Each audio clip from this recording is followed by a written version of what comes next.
Assalamu alaikum. Hello friends, welcome back to my another video. In this video, how to insert a Windows symbol in Excel.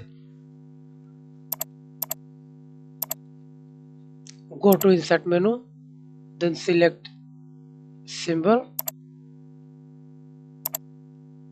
type maps, enter.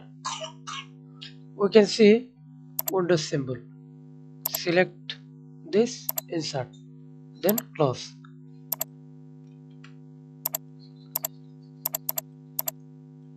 Increase size, I select this or type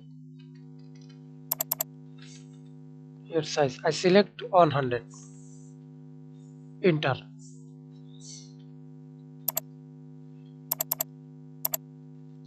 Change color.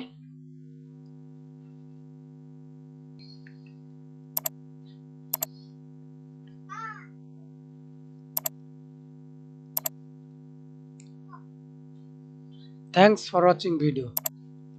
Please subscribe to my channel, like, comment, share.